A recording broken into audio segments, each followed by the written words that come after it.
മനസ്സിലാക്കാൻ കഴിയുന്ന വോട്ടർമാരും ജനങ്ങളുമാണ് നിലമ്പൂരിലുള്ളത്. ഇദ്ദേഹത്തിന്റെ വഞ്ചന 2021 തെരഞ്ഞെടുപ്പിൽ ആദ്യമായി കേരളത്തിന്റെ ചരിത്രത്തിൽ ആദ്യമായിട്ട് ഒരു ഗവൺമെന്റ് രണ്ടാം വട്ടവും അധികാരത്തിൽ വരികയാണ്. ഇങ്ങനെ അധികാരത്തിൽ വന്നത് ഇവിടുത്തെ ന്യൂനപക്ഷ സമുദായങ്ങൾ മുഴുവൻ RSSന്റെയും BJPയുടെയും ഭയത്തിൽ അവർക്ക് പിന്തുണ നൽകി. നിങ്ങളെ ഞങ്ങൾ സംരക്ഷിക്കുമെന്ന് പറഞ്ഞു. ആ സംരക്ഷണ ബോധ്യത്തിലാണ് അന്ന് വീണ്ടും ഈ ഗവൺമെന്റ് അധികാരത്തിൽ വരുന്നത്. ന്യൂനപക്ഷങ്ങളും കേരളത്തിലെ മതേതരവാദികളും ഒന്നും ആലോചിക്കാതെ അന്ന് പിണറായിക്ക് പിന്തുണ നൽകി. അങ്ങനെയാണ് അവർ അധികാരത്തിൽ വന്നത്. അന്ന് നൽകിയിരുന്ന വാക്കുകൾ ഒന്നും പാലിക്കപ്പെട്ടില്ല. CRCയും NRCയുമായി ബന്ധപ്പെട്ടിട്ട് എടുത്ത കേസുകൾ പിൻവലിക്കും എന്ന് പറഞ്ഞിട്ട് ഇപ്പോഴും പിൻവലിച്ചിട്ടില്ല. അതാണ് രണ്ടാമത്തെ വഞ്ചനയുടെ കഥ. പിന്നെ ക്രൈസ്തവ സമുദായത്തിനോട് മുനമ്പം വിഷയം ഞങ്ങൾ പരിഹരിക്കുമെന്ന് പറഞ്ഞു. ആരാ മുനമ്പം വിഷയം ഉണ്ടാക്കിക്കൊണ്ടുവന്നത്? ആ സമുദായത്തെ ആകെ വഞ്ചിച്ചാണ് ഇപ്പോഴും മുഖ്യമന്ത്രി ഇരിക്കുന്നത്. വഞ്ചന നടത്തിയത് ക്രൈസ്തവ സമുദായത്തോടും മുനമ്പത്തെ മനുഷ്യരോടും അല്ലേ? എത്രയോ കാലങ്ങളായി പണം കൊടുത്ത് വാങ്ങിയ ഭൂമിയിൽ വീട് വെച്ച് ജീവിക്കുകയാണ്.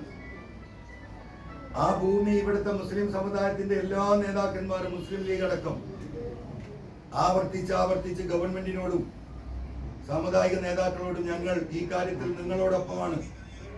പണം കൊടുത്ത് വാങ്ങിയ ഫറൂഖ് കോളേജ് ചെയ്ത ആ വീഴ്ചക്ക് ഞങ്ങളുടെ സമുദായം ഉത്തരവാദിയല്ല. അവരെ ഇറക്കി വിടരുത്. അവരുടെ കുടിക്കടാവകാശവും അവരുടെ നികുതിയും എടുക്കണം എന്ന് പറഞ്ഞില്ലേ? ആരാ വഞ്ചന നടത്തുന്നത്?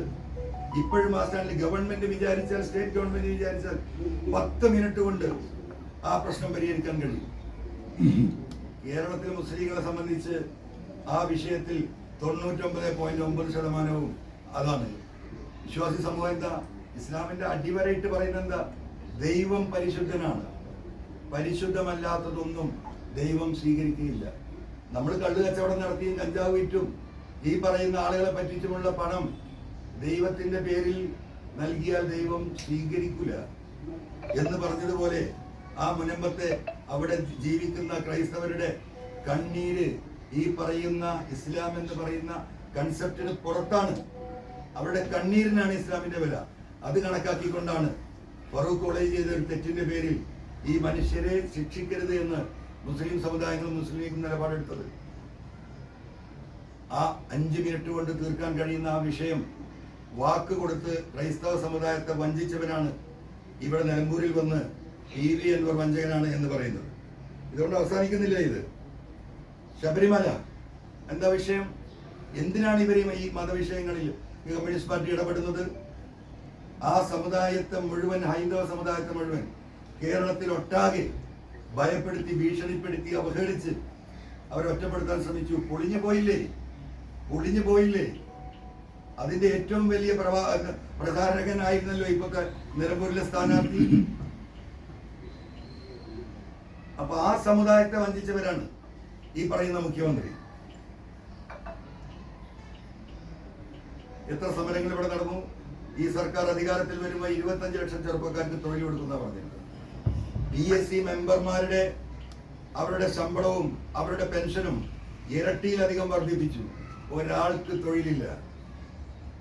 നിയമന നിരോധനം. ലക്ഷക്കണക്കിന് ചെറുപ്പക്കാരും ചെറുപ്പക്കാരികളും 2001 ഈ ഗവൺമെന്റിന് വേണ്ടിയിട്ട് രാപ്പകൽ അധ്വാനിച്ച് അധികാരത്തിലെത്തിച്ച ആ സമൂഹത്തെ, ആ ഉദ്യോഗാർത്ഥികളെ മുഴുവൻ ഈ മുഖ്യമന്ത്രി വഞ്ചിച്ചു. കർഷകരെ എന്താ പറഞ്ഞിരുന്നത്? സ്വാമിനാഥൻ കമ്മീഷൻ അനുസൃതമായി കേരളത്തിൽ ഈ വിഷയം പരിഹരിക്കും. സ്വാമിനാഥൻ കമ്മീഷൻ ഇന്ത്യയിലാകെ നടപ്പാക്കണമെങ്കിൽ കേന്ദ്രം വിചാരിക്കണം. എന്താണ് സ്വാമിനാഥൻ കമ്മീഷന്റെ അടിസ്ഥാനപരമായിട്ടുള്ള കണ്ടെത്തലുകൾ, ആവശ്യങ്ങൾ? ഒന്ന്, കൃഷി ഉൽപ്പാദിപ്പിക്കുമ്പോൾ ഏറ്റവും ചുരുങ്ങിയത് അതിന്റെ 1.5 ഇരട്ടി, അതായത് 1 കിലോ കപ്പ ഉണ്ടാക്കാൻ 50 രൂപയാണ് ചെലവ് വരുന്നെങ്കിൽ അതിന്റെ 1.5 ഇരട്ടി എന്ന് പറഞ്ഞാൽ 50 + 75 125 രൂപ അടിസ്ഥാന വിലയായി നിശ്ചയിക്കുമെന്നാണ് സ്വാമിനാഥൻ കമ്മീഷൻ റിപ്പോർട്ട്. അതുപോലെ തന്നെ സബ്സിഡി ഇനത്തിൽ ഇവർക്കുള്ള വളവും മറ്റു സൗകര്യങ്ങളും നൽകണം. ആ സ്വാമിനാഥൻ റിപ്പോർട്ടിനെ അടിസ്ഥാനപ്പെടുത്തി കേരളത്തിലെ കർഷകർക്ക് അദ്ദേഹം സ്വീകരിച്ച നൽകിയ റെക്കമെൻഡേഷനുകൾ കേരളത്തിൽ നടപ്പിലാക്കുമെന്ന് പറഞ്ഞത് ഈ മുഖ്യമന്ത്രിയാണ്. കോടിക്കണക്കിന് കർഷകരെയാണ് ഈ മുഖ്യമന്ത്രി ഈ വിഷയത്തിൽ വഞ്ചിച്ചിട്ടുള്ളത്. ഈ കർഷകരോട് കൊടും വഞ്ചന നടത്തിയ മുഖ്യമന്ത്രിയാണ് കേരളത്തിലുള്ളത്. റബ്ബർ കർഷകർ 300 രൂപ കേരളത്തിലേക്ക് അതിന്റെ വില എത്തിക്കാൻ അല്ലെങ്കിൽ സബ്സിഡി നൽകിക്കൊണ്ട് അല്ലെങ്കിൽ സപ്പോർട്ടിംഗ് ഫണ്ട് നൽകിക്കൊണ്ട് ഞങ്ങൾ റബ്ബർ കർഷകരെ സംരക്ഷിക്കുമെന്ന് കേരളത്തിന് ഉറപ്പ് നൽകിയതാരാ? ഈ മുഖ്യമന്ത്രിയാണ്. ജപ്തി, കേരളത്തിലെ ഞങ്ങൾ ലൈഫ് പദ്ധതിയിൽ വീടുകൾ ഉണ്ടാക്കിയാണ്. വീട് 10 സെന്റും വീടുമുള്ളവനെ ഒരു കാരണവശാലും ഈ കേരളത്തിൽ ഇറക്കി വിടില്ല എന്ന് തീരുമാനിച്ച് പ്രഖ്യാപനം നടത്തിയത് ഈ മുഖ്യമന്ത്രിയാണ്. 1 ഏക്കറിലാണ് ഭൂമി വെച്ചിട്ടുള്ളെങ്കിൽ ആ 10 സെന്റും വീടും നിൽക്കുന്ന സ്ഥലം തിരിച്ചു കൊടുത്ത് ആ 90 സെന്റ് എടുക്കാൻ പാടുള്ളൂ എന്ന് കേരളത്തിലെ ജനങ്ങൾക്ക് ഉറപ്പ് നൽകിയ മുഖ്യമന്ത്രി. 100 കണക്കിന് ആളുകളാണ് കർഷകര് ഇവിടെ ജപ്തിയിൽ മരിച്ചു വീഴുന്നത്, ആത്മഹത്യ ചെയ്യുന്നത്. നിലമ്പൂരിലെ UDF സ്ഥാനാർത്ഥി നിലമ്പൂരിലെ ഏറ്റവും വലിയ ബാങ്കിന്റെ സഹകരണ സംഘ ബാങ്കിന്റെ അർബൻ ബാങ്കിന്റെ ചെയർമാനാണ്. അദ്ദേഹത്തിന് വലിയ കാറും സൗകര്യങ്ങളും വലിയ സൗകര്യങ്ങളോ അതിന്റെ അകത്തും ഒക്കെ ഉണ്ട്. കേരളത്തിൽ ഏറ്റവും കൂടുതൽ ജപ്തി നടന്നത് നിലമ്പൂരിൽ അറിയാം നിങ്ങൾക്ക്? എത്ര എണ്ണം? മുഖ്യമന്ത്രി പറഞ്ഞ ആ വാക്ക് ജപ്തി ചെയ്യില്ല എന്ന് പറഞ്ഞത് ലക്ഷക്കണക്കിന് വരുന്ന കർഷകരോട് നടത്തിയ കൊടും വഞ്ചനയാണ്. ആ വഞ്ചനയ്ക്ക് കേരളത്തിലെ ജനം ഒന്നടങ്കം ഈ വഞ്ചകനായ ഈ ഗവൺമെന്റിനെയും മുഖ്യമന്ത്രിയെയും തിരിച്ചടിക്കാനുള്ള ഏറ്റവും സൗകര്യപ്രദമായ അവർക്ക് പ്രതിഷേധിക്കാനുള്ള ഒരു ഘട്ടമായി ഇതിനെ അവർ ഉപയോഗിക്കും.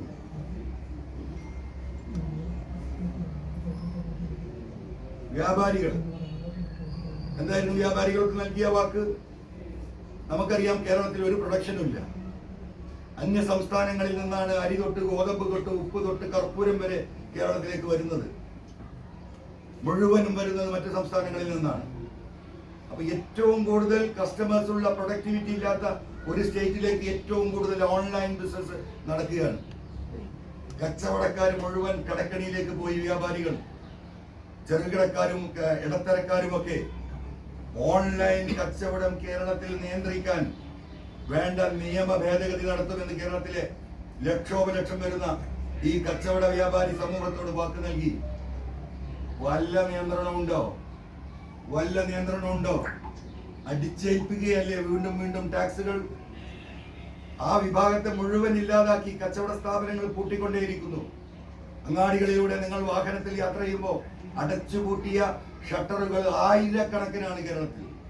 വാടക കൊടുക്കാൻ കഴിയാതെ ഉള്ള വീട് പണയം വെച്ച് വാടക കൊടുത്ത് ജീവിച്ചവൻ വീടും പോയി, കച്ചവടം പോയി, കൂലിത്തൊഴിലാളിയായി നടക്കുന്ന മാന്യമായി ജീവിച്ചിരുന്ന ഇടത്തരക്കാരും സാധാരണക്കാരുമായ വ്യാപാരികൾ കേരളത്തിലൂടെ തെണ്ടുകയാണ്.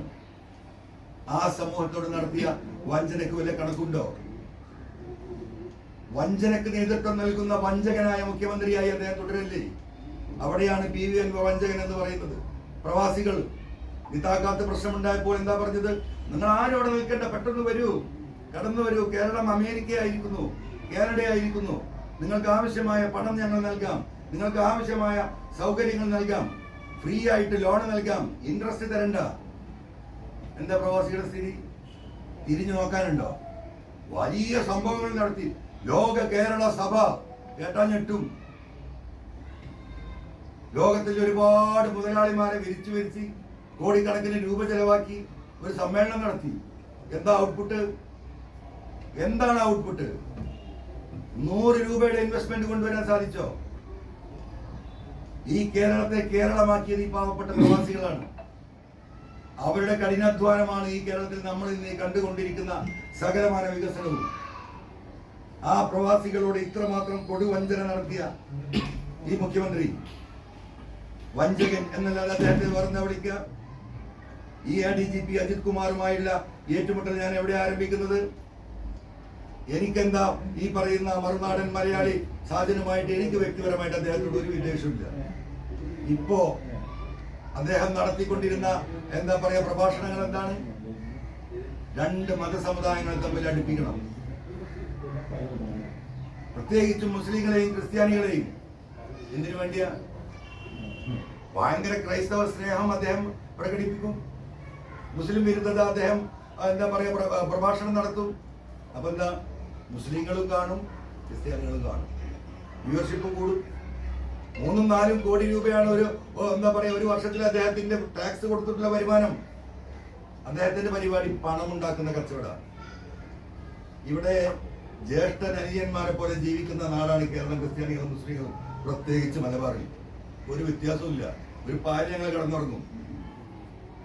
എന്താ പറയാ, സ്വന്തം ജ്യേഷ്ഠ അനിയന്മാരെ പോലെ. എനിക്ക് ആ ക്രൈസ്തവ സമുദായത്തെ കൃത്യമായിട്ട് അറിയുന്നതാണ്. ഞാൻ 6ാം ക്ലാസ് തൊട്ട് ഞാൻ പലപ്പോഴും പറഞ്ഞ ക്രിസ്ത്യൻ കോളേജ് ഹൈസ്കൂളിലാണ് ഞാൻ പഠിച്ചത്. കോഴിക്കോട് ക്രൈസ്റ്റ് ഹാളിൽ നിന്നാണ് എന്റെ വിദ്യാഭ്യാസം ആരംഭിക്കുന്നത്. ഈ മലയോര മേഖലയിൽ മുഴുവൻ ക്രൈസ്തവരാണ്. വല്ല വർഗീയ ചിന്തയുണ്ടോ? ഈ സിസ്റ്റേഴ്സ്, ഇവിടുത്തെ പെയിൻ ആൻഡ് പാലിയേറ്റീവ് കേരളത്തെ പഠിപ്പിച്ച ക്രൈസ്തവ സമുദായം മറക്കാൻ പറ്റുമോ? മലയോരം മുഴുവൻ വിദ്യാഭ്യാസ സ്ഥാപനങ്ങൾ ഉണ്ടാക്കിയ ചാവറയച്ചൻ പള്ളിയും പള്ളിക്കൂടവും ഈ നാടിന്റെ മുഴുവൻ വികസനത്തിന് അടിത്തറ പാകിയ സമുദായം. അവരും മുസ്ലിങ്ങളും ഒറ്റക്കെട്ടായി ഒരു മനസ്സുപോലെ ഹിന്ദുക്കളും ഒരുമിച്ച് നിൽക്കുന്ന ഈ മലബാറിൽ അതുണ്ടാക്കിയ ഇമ്പാക്ട് വളരെ വലുതായിരുന്നു. വർഗീയത ഉണ്ടാക്കുക, മനുഷ്യന് വിഭജനം. ഞാനൊരു മതേതരവാദി എന്ന നിലക്ക് തന്നെയാണ് ഞാൻ അതിനെതിരെ യുദ്ധം പ്രഖ്യാപിച്ച് അത്തരത്തിലുള്ള യൂട്യൂബർമാർക്ക് മാത്രം എതിരെ ഞാൻ മുന്നോട്ട് നീങ്ങിയത്. എന്തായി? നിരവധിയായ കേസുകൾ കൊടുത്തു. അവസാനം കേരളത്തിലെ പോലീസിന്റെ വയർലെസ് മെസ്സേജ് ചോർത്തിയ വീഡിയോ വന്നു. അതിന്റെ പേരിൽ കേസ് വന്നു. സാജൻ സക്കറിയ മുങ്ങി. കേരളം ആകെ അന്വേഷിച്ചു, ഇന്ത്യയാകെ അന്വേഷിച്ചു. അജിത് കുമാറാണ് നേതൃത്വം നൽകുന്നത്. ഞാനും അജിത് കുമാറും തമ്മിൽ സംസാരിച്ചു. ബഹുമാനപ്പെട്ട മുഖ്യമന്ത്രി ആ വിഷയത്തിൽ ഇടപെട്ടു. അന്ന് സത്യസന്ധമായിട്ടാണ് മുഖ്യമന്ത്രി ഇടപെട്ടത് എന്നായിരുന്നു ഞാൻ മനസ്സിലാക്കിയിരുന്നത്. അങ്ങനെ ഈ വ്യക്തി പൂനെയിൽ ഒരു സ്ഥലത്ത് ഒളിച്ചിരിക്കുന്നുണ്ടെന്നുള്ള വിവരം കിട്ടുന്നു. ഈ അജിത് കുമാറിന് വിവരം കൊടുക്കുന്നു. എനിക്കും അജിത് കുമാറിനും മാത്രം അറിയുന്ന സ്വകാര്യ വിവരം.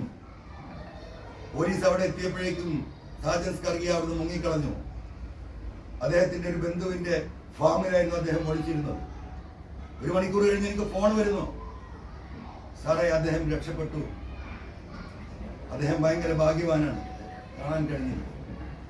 അപ്പൊ എനിക്ക് ചെറിയൊരു സംശയം ആരംഭിക്കുകയാണ്. കാരണം ഈ ഞാൻ കൊടുത്ത കേസ് ഈ ഒഫീഷ്യൽ സീക്രട്ട് ആക്ട് പുറത്താക്കി നടത്തി വിവരം കൊടുത്ത പബ്ലിഷ് ചെയ്ത കേസാണ്. അത് ഇന്ന് ഇന്ത്യയിലെ ഇൻഫർമേഷൻ ടെക്നോളജി ആക്ടിലെ 2000-ലെ 66F എന്ന് പറയുന്ന സെക്ഷൻ അട്രാക്ട് ചെയ്യുന്ന കേസാണ്. IT ടെററിസമാണ്. ആ കേസിൽ അദ്ദേഹം അറസ്റ്റ് ചെയ്യപ്പെട്ടാൽ 14 വർഷം ശിക്ഷയാണ്, ജാമ്യമില്ല.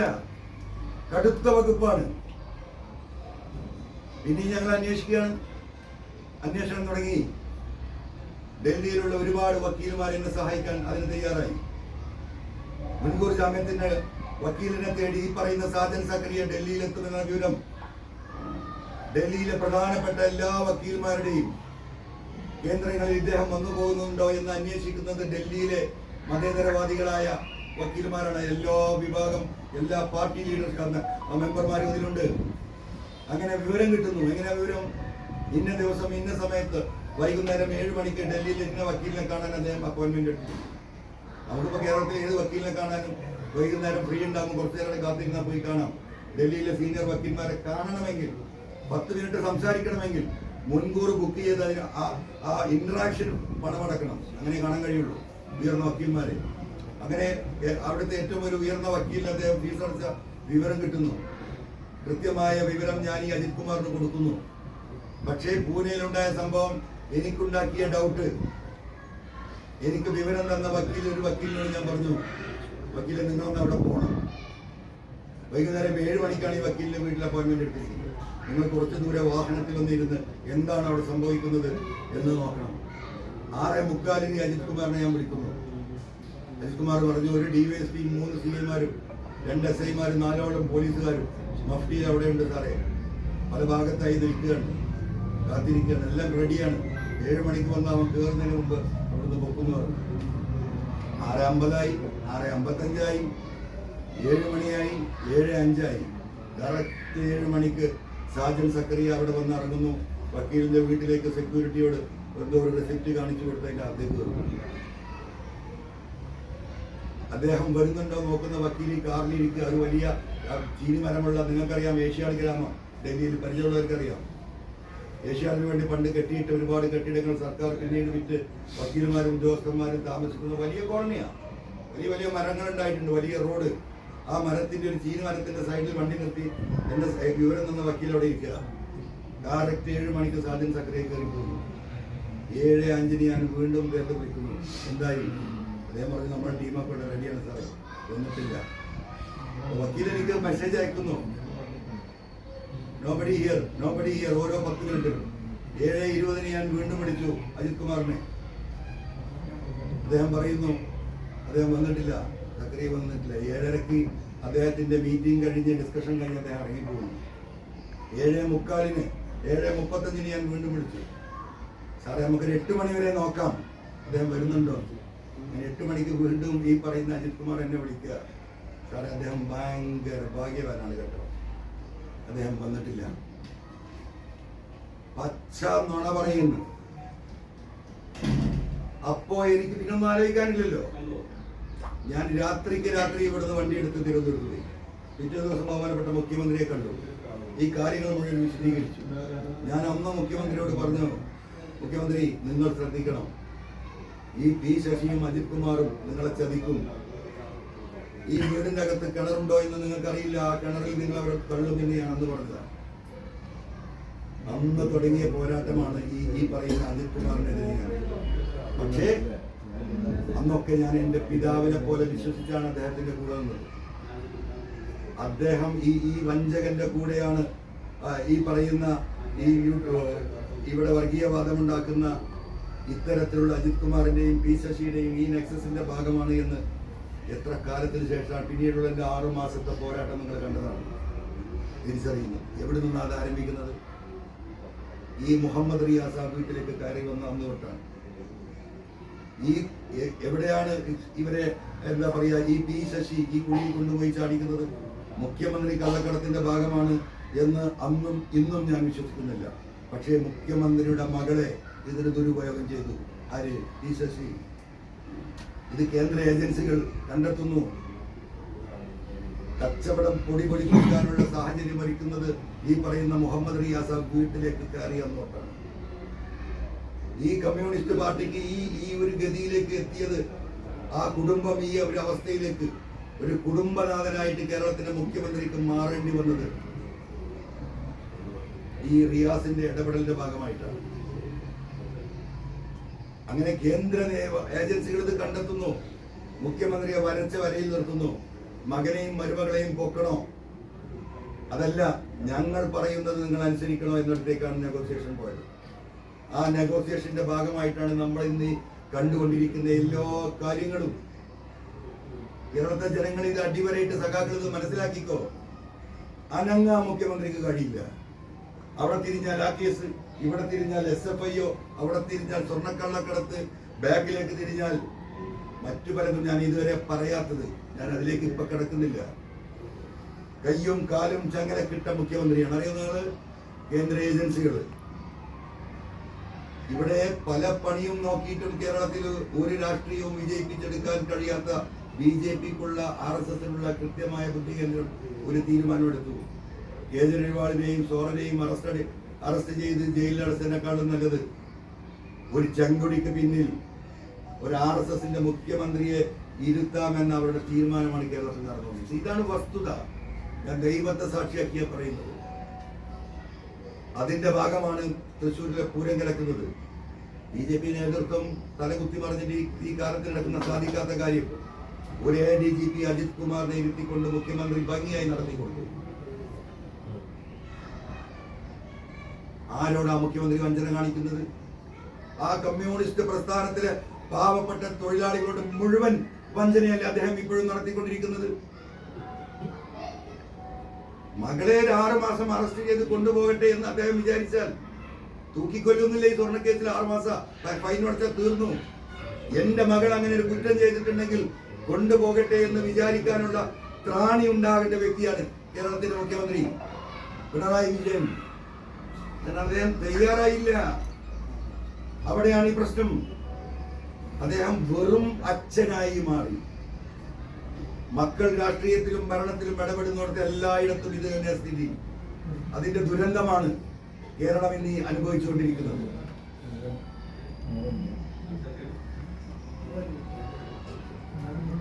പിന്നെ ഇന്ന് ലൈവായി നിൽക്കുന്ന മുഖ്യമന്ത്രിയുടെ വഞ്ചന എന്താ? വയനാട് പുനരധിവാസം. ആ ജനങ്ങളെ വഞ്ചിച്ച മുഖ്യമന്ത്രി എന്തിനു വേണ്ടിയാണ് വഞ്ചിച്ചത്?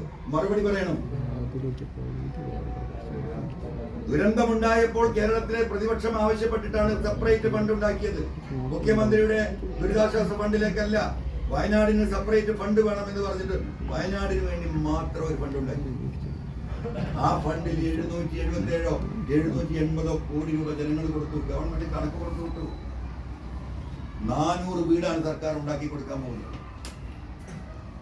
ഒരു വർഷമായി ഇപ്പോഴും ഓല കെട്ടിയും പാഴ കെട്ടിയും വീട്ടിൽ കിടന്നുറങ്ങുക ഈ പാവങ്ങള്. 1.25 കോടി രൂപ ഈ സാധുക്കൾക്ക് ചെക്ക് എഴുതി കൊടുക്കാം. ഒന്നും നോക്കാനില്ലല്ലോ ഗവൺമെന്റിന്. ഈ ജനം അവർക്ക് കൊടുക്കാൻ തന്ന പണം നിങ്ങൾ എവിടെയാ പോയി സന്തോഷമായി നിങ്ങളുടെ സൗകര്യത്തിന് ജീവിക്കൂ എന്ന് പറഞ്ഞ് ആ പണം കൊടുത്തവരെ പിരിച്ചുവിടണം. നിലമ്പൂരിലെ ജനങ്ങൾ വയനാടും നിലമ്പൂരിലെയും കവളപ്പാറയും കമ്പയർ ചെയ്യുന്നു. കേരളത്തിലെ ജനങ്ങൾ 6 മാസം കൊണ്ട് PV അൻവർ അവിടുത്തെ പ്രശ്നം തീർത്തെങ്കിൽ വയനാട്ടിലെ ജനങ്ങളോട് കൊടും വഞ്ചന നടത്തി. അവിടെ മരുമകന്റെ റിയൽ എസ്റ്റേറ്റ് കച്ചവടത്തിന് മാറി നിന്ന് കൊടുക്കുന്നു മുഖ്യമന്ത്രി. അറിയോ നിങ്ങൾക്ക്? ഇതിനും വലിയ കൊടും വഞ്ചന മറ്റെന്ത് വഞ്ചനയാണ് ഇനി നമുക്ക് പറയാനുള്ളത്? ഇപ്പോ ഇന്ന് രാവിലെ ഞാൻ ഇങ്ങോട്ട് വരാൻ നിൽക്കുമ്പോൾ എന്നെ വിളിച്ചെന്താ?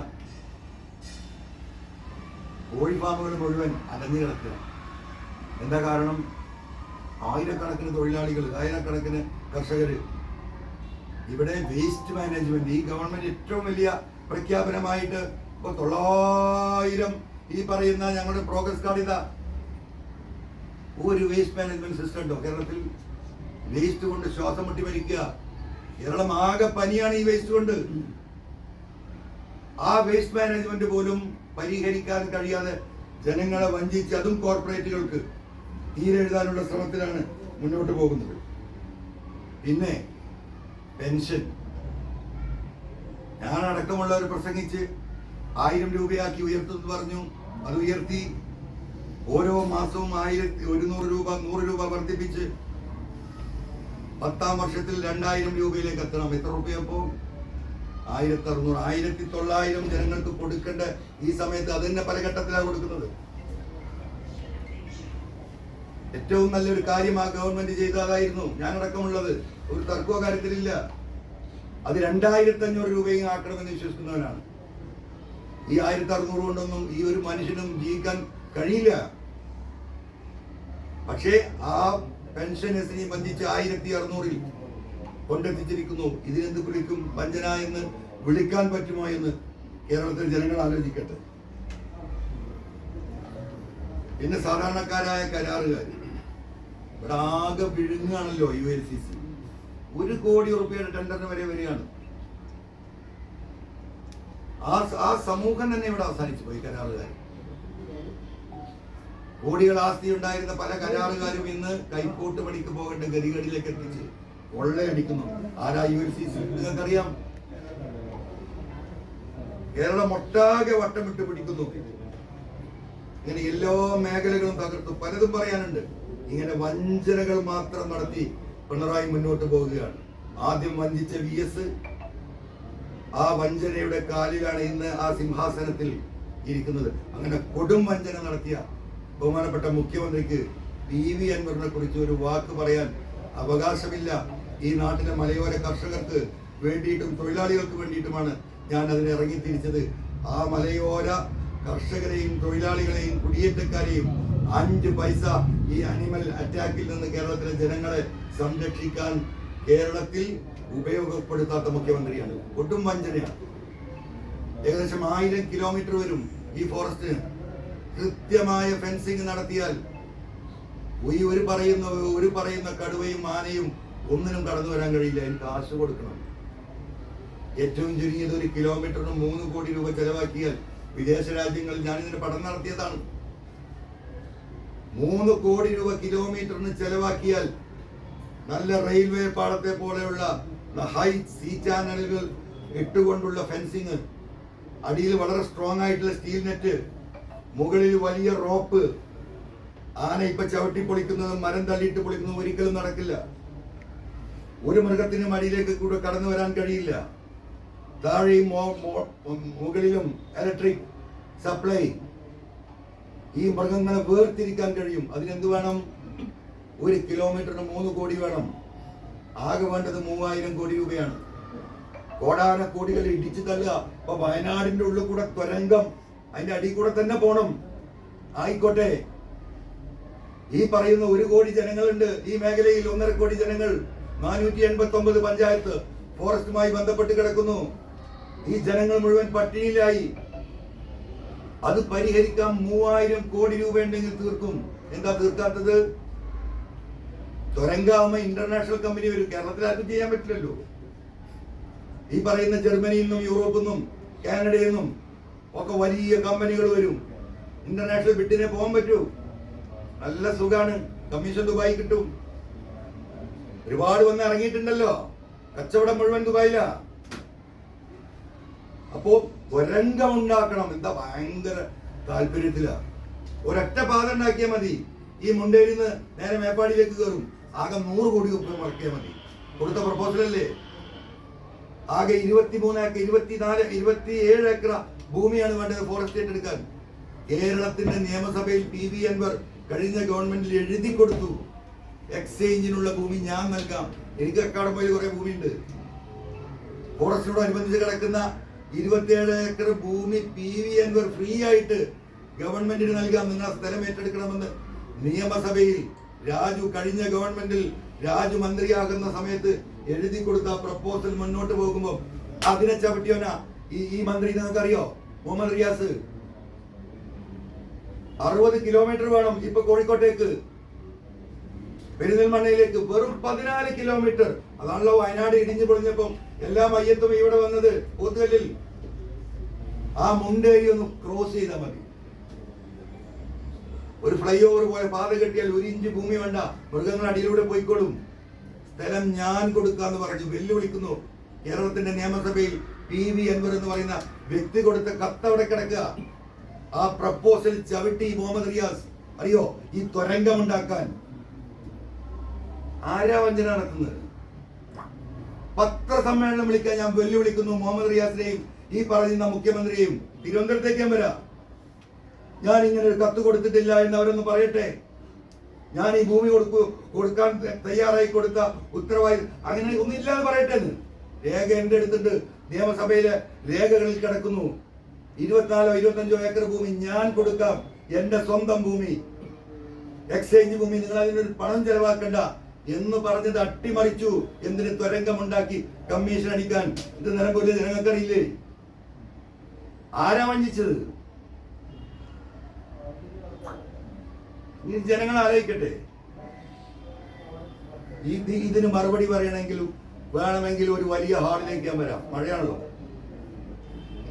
21 മന്ത്രിമാരും ഇരിക്കട്ടെ, മുഖ്യമന്ത്രിയും PV അൻവർ ഒറ്റയ്ക്ക് മതി. നിങ്ങളൊക്കെ വരൂ, മറുപടി പറയണം ആര് വഞ്ചിച്ചു എന്ന്. അപ്പൊ ഞാനിത് ജനകീയ കോടതിയിലേക്ക് വിടുക. അതുകൊണ്ടാണ് ഞാൻ ഫ്രീ ആയിട്ട് എന്നെ നിങ്ങളാണ് എപ്പോഴും ചോദിക്കും. രാവിലെ വിളിച്ചിട്ട് എന്താണ് സ്ഥാനാർത്ഥിന്റെ ഷെഡ്യൂൾ? നേരി തത്രം ചെയ്യും. എനിക്ക് എന്ത് ഷെഡ്യൂൾ? ഒരു ഷെഡ്യൂളും ഇല്ല. ഒരു ഷെഡ്യൂളും ഇല്ല. ഞാൻ ജനകീയ കോടതിയിലേക്ക് വിട്ടു. പാവപ്പെട്ട ജനങ്ങൾ അവിടെ വോട്ട് ചെയ്യിക്കുന്നുണ്ട്. അവർ പരസ്പരം കാര്യങ്ങൾ പറയുന്നുണ്ട്. ഞാൻ പെരുന്നാൾ കഴിഞ്ഞിട്ട് ഇങ്ങനെ വരും നാട്ടുകാരെ കാണാൻ. ജനങ്ങളൊന്ന് കാണണമല്ലോ. എനിക്കൊരു ബേജാറുമില്ല, ഒരു ഷെഡ്യൂളില്ല. ഇതാണ് വസ്തുത.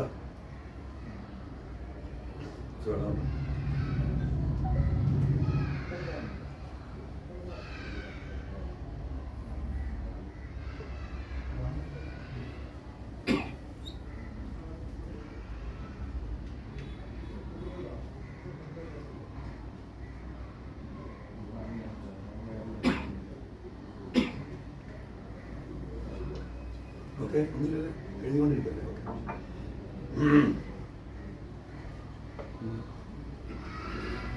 ഈ നോമിനേഷൻ തള്ളിയതുമായി ബന്ധപ്പെട്ട് അത് സ്വാഭാവികമായി സംഭവിച്ചതാണോ, അല്ലെങ്കിൽ അതിനകത്ത് എന്തെങ്കിലും വലിയ ഗൂഢാലോചന നടത്തുന്നത്? എങ്ങനെയാണ് അതിനെ കാണുന്നത്? അല്ല, ഞാനത് അങ്ങനെ ഒരു ഗൂഢാലോചനയോ എന്താ പറയാ, അതിനെ 2 നോമിനേഷൻ എടുത്തപ്പോഴും സത്യത്തിൽ ഞാൻ ഈ 6ാമത്തെ തെരഞ്ഞെടുപ്പാണ് ഈ 14 വർഷത്തിൽ.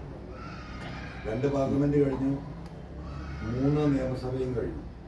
പിന്നെ ചേലക്കര വേറൊരു തെരഞ്ഞെടുപ്പ് ഞാൻ സ്ഥാനാർത്ഥിയായ പോലെ നടത്തും എന്ന് പറഞ്ഞാൽ ഇതൊക്കെ 7ാമത്തെ തെരഞ്ഞെടുപ്പുകളാണ്.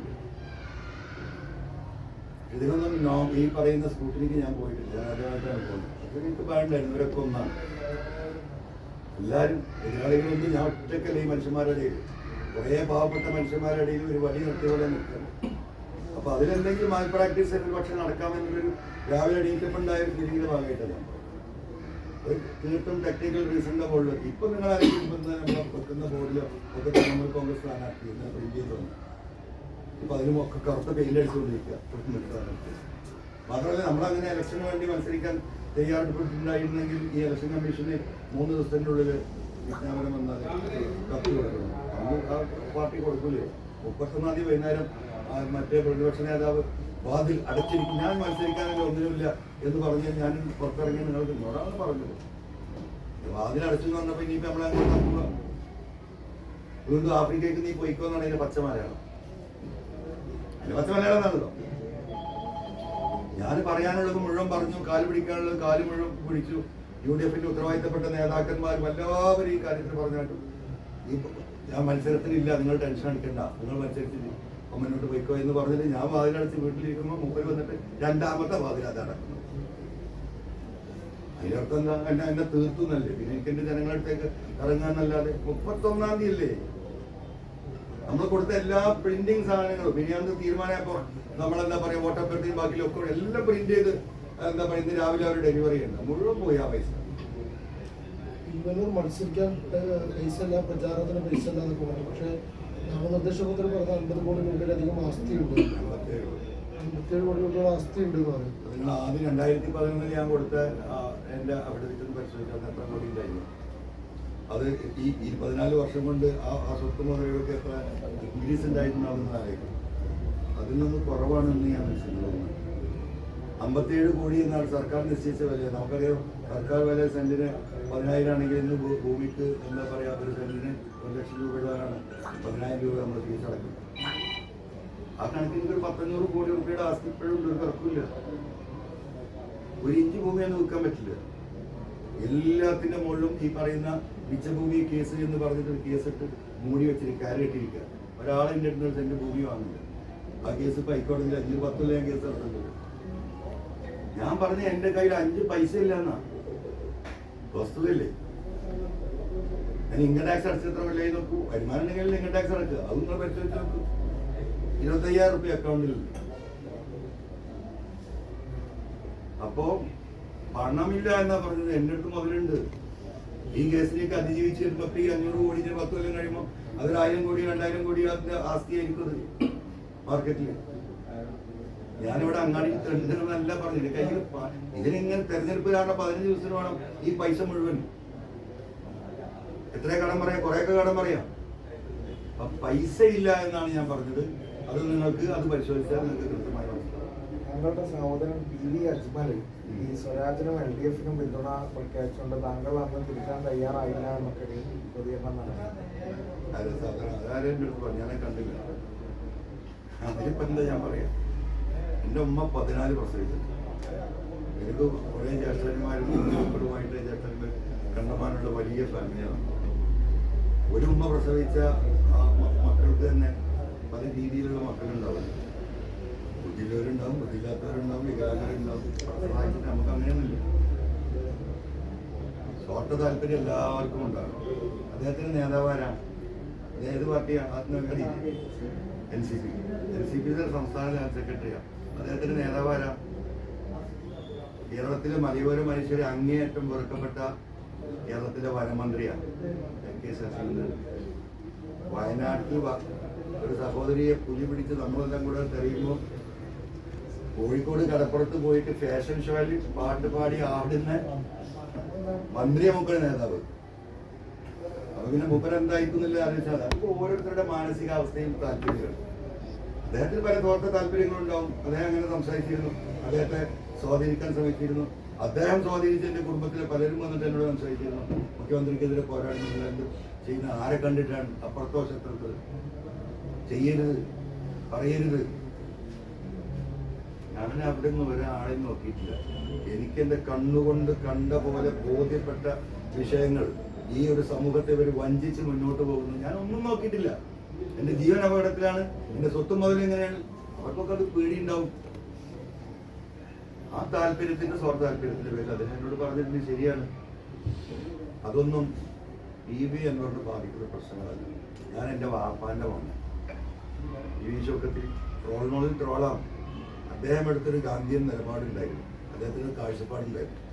ആ വാപ്പാൻ്റെ മോനാണ്, ആ ആശയത്തിന്റെ പിന്നിലാണെങ്കിൽ അത് പറയില്ല. എന്നോട് നീ പോടാ മുന്നോട്ട് എന്ന് പറഞ്ഞ ഏട്ടന്മാരുണ്ട്. അത്രേ ഉള്ളൂ. അദ്ദേഹത്തെ സതുദ്ദേശത്തിൽ ചെയ്ത എനിക്കെന്തെങ്കിലും സംഭവിക്കുന്നതിലേക്കാണ് അദ്ദേഹത്തെ പറഞ്ഞത്. ഞാനത് കീഴ്പ്പെട്ട് പോയിട്ടില്ല. അത്രേ ഉള്ളൂ.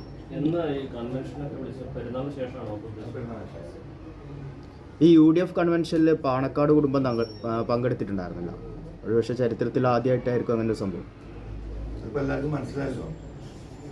ബഹുമാനപ്പെട്ട പാണക്കാട് തങ്ങളെ തങ്ങന്മാരെയും മുസ്ലിം ലീഗിനെയും അതിൻ്റെ ഉത്തരവാദിത്തപ്പെട്ട നേതാക്കന്മാരെയും ആരാണ് അപമാനിച്ചതെന്നും എന്തിനാണ് അപമാനിച്ചതെന്നും കേരളത്തിലെ എല്ലാ പൊതുപ്രവർത്തകർക്കും മുസ്ലിം ലീഗിൻ്റെ പ്രവർത്തകർക്കും അല്ല ജനങ്ങൾക്ക് അറിയാമല്ലോ. അവർ നോക്കട്ടെ. പാണക്കാട് കുടുംബം മാത്രമല്ല, കോൺഗ്രസിലെ മുതിർന്ന നേതാക്കളും പങ്കെടുത്തില്ല. ഇവിടെ കെ സുധാകരൻ എവിടെയും കണ്ടോ? തങ്ങന്മാർ ഇന്നലെ വന്നില്ലേ? സ്വാഭാവികമല്ലേ വരാതിരിക്കാൻ പറ്റുമോ? അവരുടെ മാന്യത തങ്ങന്മാരുടെ. വാതിലടഞ്ഞു എന്ന് പറയുമ്പോൾ BS ജോയ് ഇന്നലെ മാധ്യമങ്ങളെ കണ്ടപ്പോൾ പറഞ്ഞത് PV അൻവർ ഇനിയും സഹായിക്കും, ഇല്ലെങ്കിൽ PV അൻവർ ഇനിയും പ്രതീക്ഷയുണ്ട് എന്നുള്ള രീതിയിലാണ് ക്ഷണിക്കുന്നുണ്ട്. അത് ജോയിയോട് ജോയി ഇങ്ങനെ ഓപ്പണായി പറഞ്ഞതിൽ എനിക്ക് നല്ല സ്നേഹമുണ്ട്. എന്നോട് ഇപ്പോഴും പലരും സംസാരിച്ചിട്ടുണ്ട്. വളരെ ഉത്തരവാദിത്തപ്പെട്ടവർ ഇപ്പോഴും അണ്ടർ ഡിസ്കഷനാണ്. ഞാൻ ഒന്നുമില്ല എന്ന് പറഞ്ഞ് ഞാൻ മുന്നോട്ട് പോയിക്കൊണ്ടിരിക്കും. ഇതിനൊരു പേരെന്തോ ഇടാൻ വളരെ ഉത്തരവാദിത്തപ്പെട്ട നേതാക്കന്മാർ എന്നോട് സംസാരിക്കുന്നുണ്ട്. എന്നോട് സംസാരിക്കാൻ പറ്റുന്ന, എന്നോട് നീ അവിടെ ഇരിക്കടാ എന്ന് പറയാൻ പറ്റുന്ന പലരും സമൂഹത്തിലുണ്ടല്ലോ. അതെൻ്റെ ബന്ധുക്കളാകാം, എൻ്റെ സുഹൃത്തുക്കളാകാം, എന്താ പറയാ, മറ്റു സാമുദായിക ആളുകൾ, അവരോടൊക്കെ സംസാരിച്ചിട്ട് എന്നോട് സംസാരിക്കണമെന്ന് പറഞ്ഞാൽ അവർ വിളിക്കുന്നുണ്ട്. ദീർഘനേരം വിളിക്കുന്നവരുണ്ട്. അതെ, പിന്മാറണം എന്ന് പറഞ്ഞുകൊണ്ട്, കാര്യങ്ങൾ സെറ്റിൽ ചെയ്യാന്ന് പറഞ്ഞുകൊണ്ട്. പിന്മാറോ ഇല്ലെന്ന് എന്ത് അടിസ്ഥാനത്തിലാണ് പറയുന്നത്? ഞാൻ വളരെ വ്യക്തമാക്കിയ കാര്യമില്ല നിങ്ങളോട്. ഞാൻ ഈ വീടിന്റെ സ്റ്റെപ്പ് ഇറങ്ങി നോമിനേഷൻ കൊടുക്കാൻ പോകുമ്പോൾ നിങ്ങളെന്റെ കൂടെ ഉണ്ടല്ലോ. ഞാനെന്താ പറഞ്ഞത്? PV അൻവറിന്റെ കൊക്കിൽ ജീവനുണ്ടെങ്കിൽ മരിച്ച് വീഴേണ്ടി വരും, അതുവരെ ഞാൻ ഈ പോരാട്ടം തുടരുമെന്ന് പറഞ്ഞിട്ടുണ്ടെങ്കിൽ ഒറ്റ വാക്കേ എനിക്കുള്ളൂ.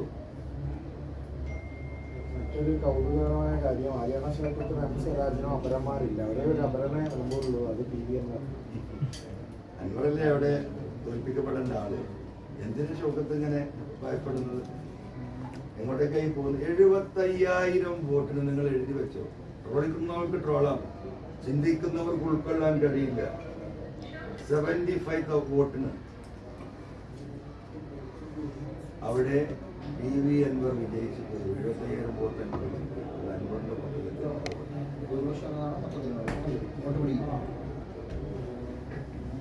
സോറി 75,000 വോട്ടിന്റെ ഭൂരിപക്ഷം 30,000 പ്ലസ് 70, അറൌണ്ട് 70 to 75,000. കാരണം അത് കൃത്യമായ കണക്കാണ്. അവിടെ CPM-നെ സംബന്ധിച്ച് 75,000 വോട്ട് പിടിക്കുന്നവർ 75,000 ഭൂരിപക്ഷം. അതായത് പ്രിയങ്ക ഗാന്ധി പിടിച്ച 97,000 വോട്ടാണ്. അതിൽ നിന്ന് 1,000 2,000 വോട്ടിന്റെ കുറവുകൾ ഉണ്ടാവും. 50,000 ഫ്ലോട്ടിംഗ് വോട്ടുള്ള മണ്ഡലമാണ് നിലമ്പൂർ. CPM-ന് കിട്ടിയ വോട്ട് ഈ പറയുന്നത് എന്താണ്? 29,900 ചില്ലാനം വോട്ടാണ് ഈ പറഞ്ഞത്. അത് തന്നെയാണ് ഏകദേശം എന്താ പറയാ ലീഗിന്റെ വോട്ട്, കുറച്ച വോട്ട് എന്ന് പറയുന്നത് 30,000. കോൺഗ്രസിന്റെ വോട്ട് എന്ന് പറയുന്നത് 40,000 to 45,000 ആണ് നമ്മൾ കുറച്ച വോട്ട് എന്ന് പറയുന്നത്. അപ്പൊ ലീഗും കോൺഗ്രസും കൂടി ചേരുമ്പോഴാണ് ഈ പറയുന്ന 70 to 80,000 വോട്ട് കിട്ടുന്നത്. ഈ ഫ്ലോട്ടിംഗ് വോട്ടിൽ 100% വോട്ട് കിട്ടും. മറുഭാഗത്തു നിന്ന് ഘടകകക്ഷികളിൽ നിന്ന് ഈ പറയുന്ന 15-20% വോട്ട് വരും.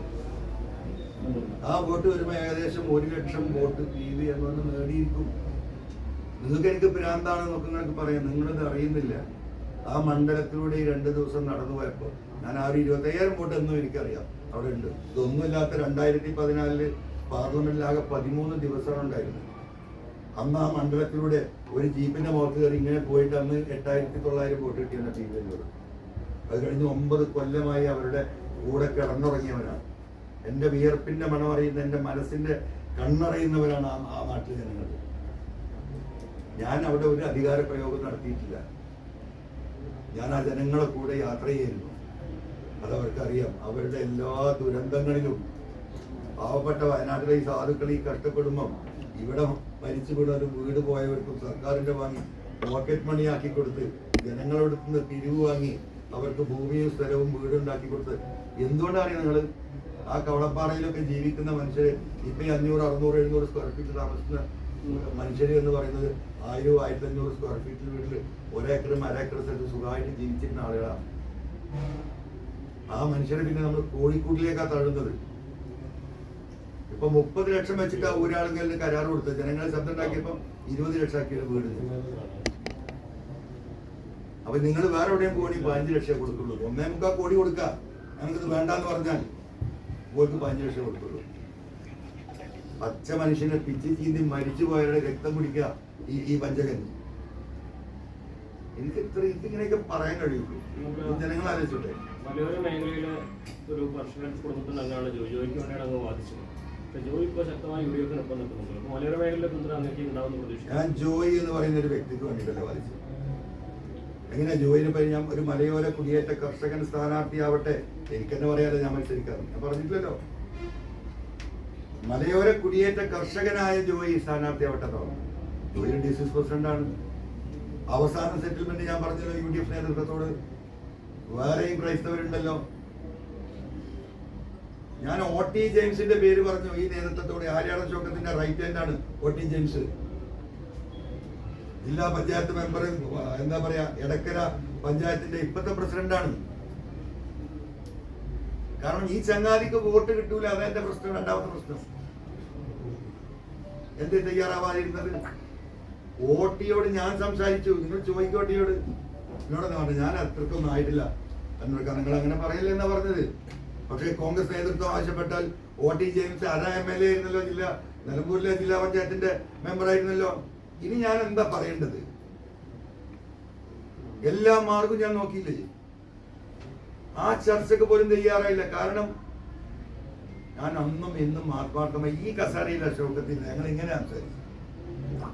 ഇപ്പതാ ഇവരിരിക്കുന്ന ഈ ചെയറിൽ ഞാൻ ശോകത്തിനോട് പറഞ്ഞു, ശോകത്തിൽ നീ ജയിക്കൂല, നീ ഒന്ന് വെയിറ്റ് ചെയ്യും. ഞാൻ അങ്ങനെ തന്നെ പറഞ്ഞത്. നീ കേട്ടോ ഞാൻ എന്താ പറഞ്ഞത്?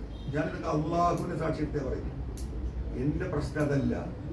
ഞാൻ എന്തുകൊണ്ട് നീ പരാജയപ്പെടുന്നു കൃത്യമായി പറഞ്ഞു കൊടുത്തു. ഇന്ന വോട്ടുകൾ നിനക്ക് കിട്ടും. അതുകൊണ്ട് ജോയ് മത്സരിക്കട്ടെ. 2008-9 മാസമുള്ള ഷോക്കത്ത്. 26 നീ മത്സരിച്ചോ? നമുക്കൊരു കരാറുണ്ടാക്കാം. ഞാനില്ല, ഞാൻ എവിടെയെങ്കിലും പോയിക്കോളാം. ഈ കോൺഗ്രസ് ലീഡർഷിപ്പ് ആയിട്ട് ഞാൻ സംസാരിക്കാം. അപ്പൊ എന്താ പറഞ്ഞാൽ നിങ്ങള് കോൺഗ്രസ് അനുസരിക്കാൻ പറ്റില്ല. അപ്പൊ ആക്ഷനില്ല. അപ്പൊ ഞാൻ പറഞ്ഞു വേണ്ട. ഇവിടെ പാണക്കാട് തങ്ങളെയും UDFന്റെ സകല നേതാക്കളെയും വിളിച്ചോ, മറ്റുള്ള നേതാക്കളെയും വിളിച്ചോ. ഞാനും ജോയിയും നീയും ഈ പറയുന്ന ഉത്തരവാദിത്തപ്പെട്ട നേതാക്കളും ഇരുന്നിട്ട് ഒരു കരാർ എഴുതാം. നീ 26 മത്സരിക്ക്. നീ ഇവിടെ തോറ്റാൽ കേരളത്തിലെ 140 മണ്ഡലങ്ങളെയും ബാധിക്കും ഷോക്കത്തെ. ഞാൻ എന്തിനാ രാജിവെച്ചത് ഷോക്കത്തെ? എന്നോട് ഞാൻ മാപ്പുട്ടീന്ന് വിളിക്കുന്നുണ്ട്. ഞാൻ രാജിവെച്ചത് 3ാം ഗവൺമെന്റ് പിണറായി അല്ല, ഈ കേരളം അവർക്കെതിരാണ് എന്നുള്ള ഒരു വോട്ട് കേരളത്തിലെ ജനങ്ങളെ ബോധ്യപ്പെടുത്തണം. അപ്പോഴേ ജനങ്ങൾക്ക് ബോധ്യപ്പെട്ടുള്ളൂ. ഒന്ന് സഹായിക്കുകയാണ്. ഈ തെരഞ്ഞെടുപ്പേ പോയി. പിന്നെ ഈ തെരഞ്ഞെടുപ്പ് ജയിപ്പിക്കാൻ എല്ലാവരും കൂടെ വരും. ഈ ചാൻസ് നഷ്ടപ്പെടുത്താൻ പറ്റില്ല. പറഞ്ഞു നിനക്കത് എന്റെ വഴി, ഞാൻ നോക്കട്ടെ എന്ന് പറഞ്ഞു. ഇതാണ് വസ്തുത. കോൺഗ്രസ് നേതൃത്വത്തെ വിശ്വസിക്കാൻ പറ്റില്ല അദ്ദേഹം പറഞ്ഞു. അങ്ങനെ തന്നെ പറഞ്ഞു. വിശ്വസിക്കാൻ പറ്റില്ല, കോൺഗ്രസ് നേതൃത്വം വിശ്വസിക്കാൻ പറ്റില്ല. അപ്പോൾ ഞാൻ പറഞ്ഞു UDF നേതൃത്വവും ഈ പറയുന്ന UDFന്റെ ഉത്തരവാദിത്തപ്പെട്ടവരെയും പാണക്കാട് തങ്ങളും ഈ പറയുന്ന ഇനിയിപ്പോൾ നിനക്ക് വേണമെങ്കിൽ വേറെ നിനക്ക് വിശ്വാസമില്ല സാമുദായിക നേതാക്കളുണ്ടെങ്കിൽ അവരെയൊക്കെ ഒരു മേശയ്ക്ക് ചുറ്റും ഇരുത്തിക്ക് നമുക്ക് ഈ വിഷയം തീർക്കാം. ഇത് പറഞ്ഞിട്ട് ഞാൻ നോട്ടിന്റെ കാര്യം പറഞ്ഞു. ഇനി ജോയിയുടെ വ്യക്തിപരമായി നിനക്ക് എന്തെങ്കിലും പ്രശ്നം ജോയി പോയിക്കോട്ടെ, മാറി നിൽക്കട്ടെ, OT ജയിച്ച് മത്സരിക്കട്ടെ. അങ്ങനെ നിനക്കൊരു അഭിമാനക്ഷതം വേണ്ട. ഇതിനപ്പുറം എന്താ പറയാനെന്ന് ആലോചിക്ക്. അപ്പൊ എന്താ ഉദ്ദേശം? എന്താ ഉദ്ദേശം? ഇവർക്ക് ആദ്യം താങ്കൾ ഒരു രാഷ്ട്രീയ പോരാട്ടം ആരംഭിച്ചപ്പോൾ അത്തരത്തിലൊരു പൊളിറ്റിക്കൽ നെക്സസിനൊക്കെതിരെ പറഞ്ഞപ്പോൾ എനിക്കൊരു സ്വീകാര്യതയുണ്ട്. പക്ഷെ വീണ്ടും UDF-നോടൊക്കെ സഹകരിക്കാൻ തയ്യാറായി, വീണ്ടും അതേ പൊളിറ്റിക്കൽ നെക്സസ് പറയുമ്പോൾ അതിന് അത്ര ഒരു സ്വീകാര്യത ലഭിക്കും. ഞാൻ പൊളിറ്റിക്കൽ നെക്സസ് അന്നും പറഞ്ഞിട്ടുണ്ട്, ഇന്നും പറഞ്ഞിട്ടുണ്ട്. അതിൽ ഏറ്റവും ഡേഞ്ചറസ് ആയിട്ടുള്ള പൊളിറ്റിക്കൽ നെക്സസ് ആണ് പിണറായി വിജയൻ നടത്തിക്കൊണ്ടിരിക്കുന്നത്. അത് കേരളത്തിന്റെ അടിവേര് വെട്ടുന്ന പൊളിറ്റിക്കൽ നെക്സസ് ആണ്. അതിന്റെ തിരിച്ചറിവിലാണ് ഈ പറയുന്ന പോലെ ഇപ്പൊ ഈ പറഞ്ഞ രാജവെമ്പാല ഇത് കിങ് കോബ്ര ആണോ അപകടം, അതാ സാധാ മൂർഖം പാമ്പാണോ? ആ കിങ് കോബ്രയെ അടിക്കാനാണ് ഈ ചെറിയ മൂർഖം പാമ്പുകളോട് നമ്മൾ അഡ്ജസ്റ്റ് ചെയ്യേണ്ടി വന്നത്. അതിനിടയിൽ തൃണമൂൽ കോൺഗ്രസിന്റെ കൊടിയും പതാക ഉപയോഗിക്കരുത്, അതിനെതിരെ പരാതി കൊടുത്തിട്ടുണ്ട് തൃണമൂൽ കോൺഗ്രസ് ഉപാധ്യക്ഷൻ ഹംസ. എങ്ങനെ? ഇപ്പൊ സ്വതന്ത്രനായിട്ട് മത്സരിക്കുന്നതുകൊണ്ടേ തൃണമൂൽ കോൺഗ്രസിന്റെ കൊടിയും പതാകയും ഉപയോഗിക്കരുതുകൊണ്ട് പരാതി കൊടുത്തിട്ടുണ്ട് ഹംസ, തൃണമൂൽ കോൺഗ്രസിന്റെ ഉപാധ്യക്ഷൻ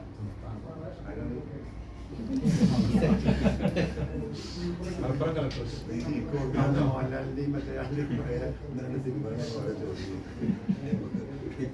ഇന്നത്തെ വാർത്താ സമ്മേളനത്തിൽ മുഖ്യമന്ത്രിക്കും പൊതുമരാമത്ത് മന്ത്രിക്കും എതിരെയൊക്കെ രൂക്ഷമായ വിമർശനം അല്ലെങ്കിൽ ആരോപണമൊക്കെ ഉന്നയിച്ച PV അൻവർ, പക്ഷേ പ്രതിപക്ഷ നേതാവിനോ കോൺഗ്രസ് നേതൃത്വത്തിനോ അതൊന്നും കാര്യമായി പറഞ്ഞില്ല. പ്രതിപക്ഷ നേതാവിനെ കുറിച്ചൊന്നും ജനങ്ങൾ തീരുമാനിക്കണം.